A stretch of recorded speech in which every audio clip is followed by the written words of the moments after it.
So here we go.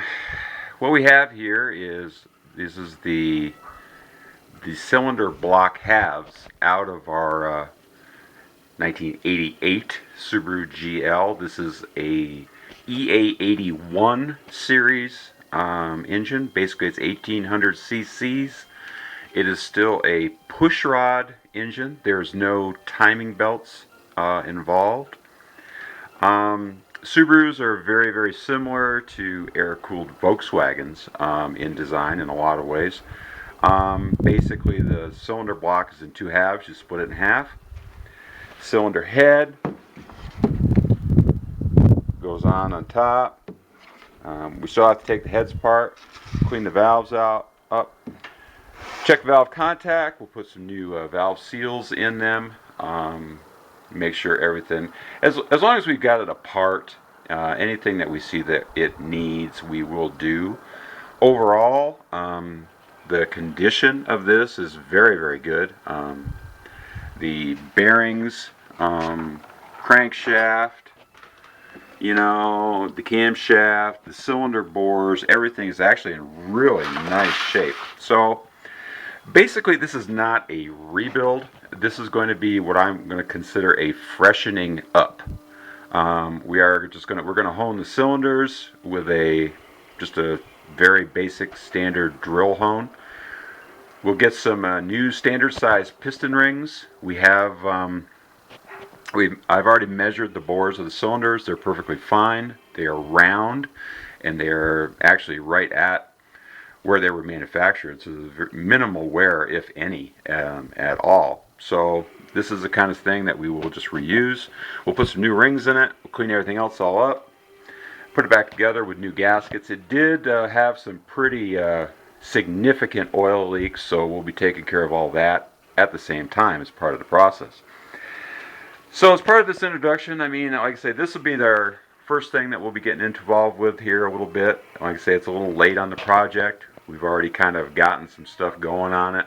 So we'll just kind of move on together. But there's going to be others that will be in on from the ground floor. Just a little tour around. Like I say, I have a very small home garage here. Actually, the garage is not all that small if it were not, for the large amounts of, I'm going to be polite and say stuff that's stored in it. So, but this is something else to prove too. To do a lot of this type of work, you don't need, you don't need tons of tools and fancy equipment, stuff like this. A lot of it is just basic things that you pick up here and there. For the average home shop, I mean, the tools that you buy at tool discounters and stuff like that are just fine. As far as tools go, I mean, like I say, I've done this for years. I have a lot of major name brand tools. When you buy a tool of any type, I guess the only thing that really, what I will say is, sorry about that. The only thing I will say is buy as expensive a tool, or I shouldn't really say as expensive a tool, but buy as high quality a tool as you're comfortable and can afford. Tools you'll have a lifetime. The only time you won't have a tool is if you lose it or somebody steals it. Most everything that you buy today is lifetime guaranteed. So, if they wear, they break or something like that, you take it back and get another one. So, think about tools before you purchase them. And like I say, I would spend as much as you're comfortable with and get the highest quality that you can, just because they're going to last you forever, if you do that. But it's not something that you necessarily have to do. A lot of times, the very simple, basic, cheap tool will get the job done. You will notice, I'll pan back around here, there's some stuff that I do have here. This is the first thing. I mean, it's kind of an old school Allen analyzer. It's a scope. It does have emission testing capability.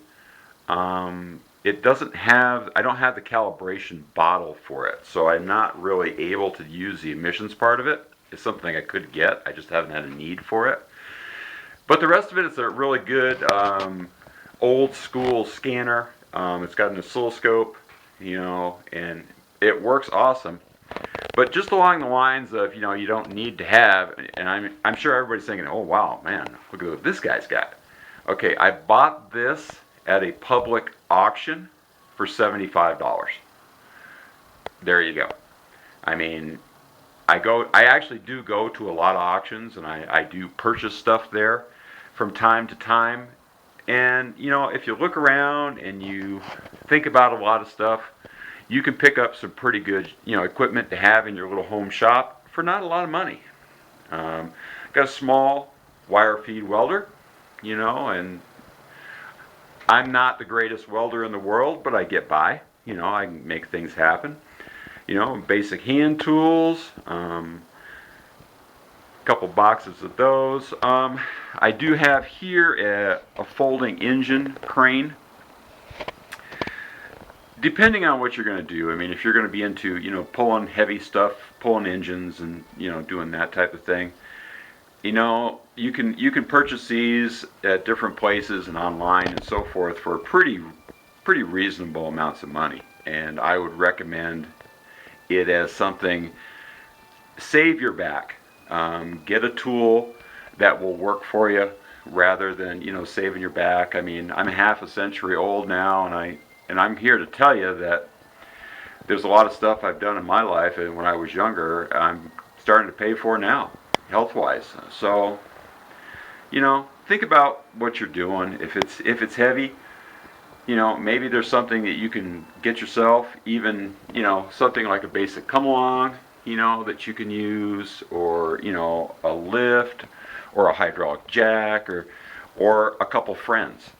Just something that you can get to kind of help yourself out, without hurting yourself. The biggest thing that I want to stress in all this, and it's in the way that you work and the equipment that you use and the cars, even the cars, if you're doing up an old car and you're just going to fix it up and, you're going to flip it, you're just going to put it on Craigslist and sell it, make sure it's safe. Don't sell anybody something that has bad brakes or, is rusty to the point that you're not really sure if the seat's going to fall through the driver's floor or not. It's fun to do this stuff, and there's money to be made, but at the same instance, you have to be conscious about your safety and other people's safety. So, always think about things like that. Get yourself, if you're going to be working under a vehicle, make sure it's adequately blocked up, with something. I mean, jack stands, wood blocks, something that, if the jack that it's on should happen to fail, the car cannot fall on you or anyone else that's around. Because that's the type of thing, it takes the fun out of it in a hurry. It's all fun and games until somebody has to go to the hospital. So just think about that kind of stuff, as you're working along too. There's one thing that I've always been told, and as I get older, I find it to be true. Really old men are very, very careful for a reason. And just a little something to think about. But that's kind of our little shop. This is where we're going to be working in here. It's kind of, we have a carpet down on the floor. My Mustang usually sits in here, and she sits on a carpet, a little weird like that.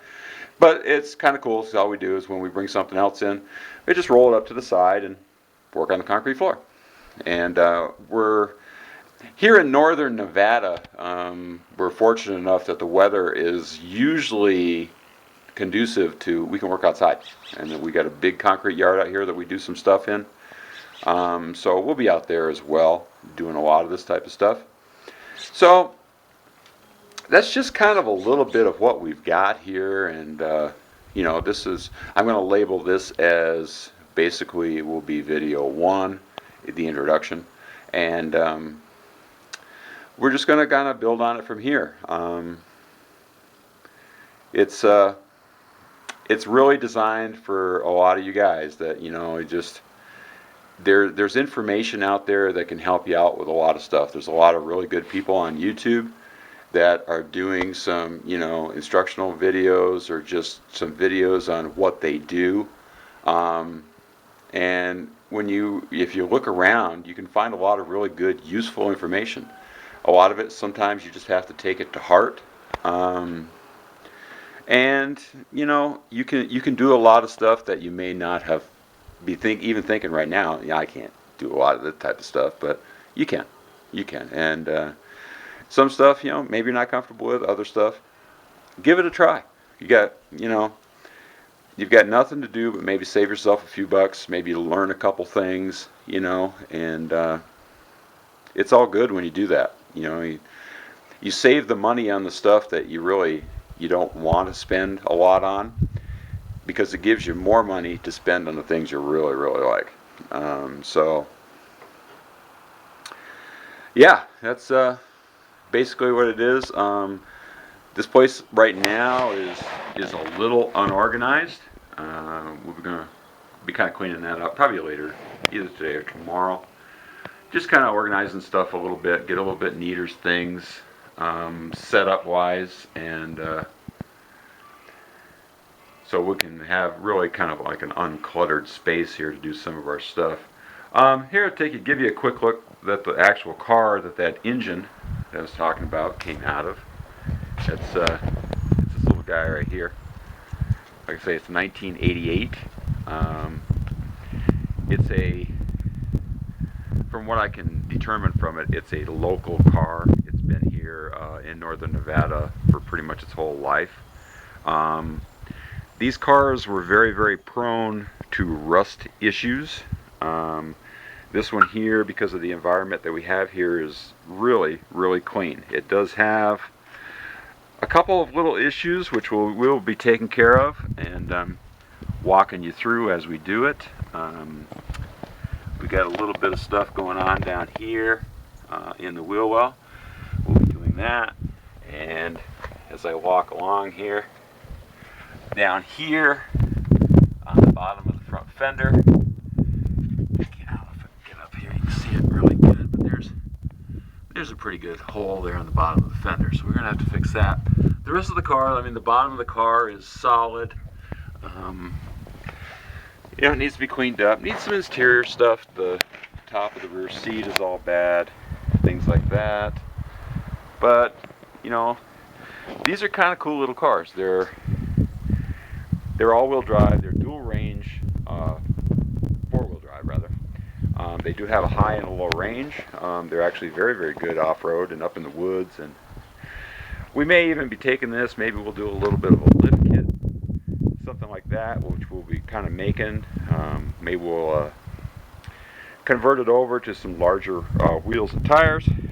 Kind of some fun stuff like that. So that's kind of one of our current victims. We've got some other stuff going on too. And over here,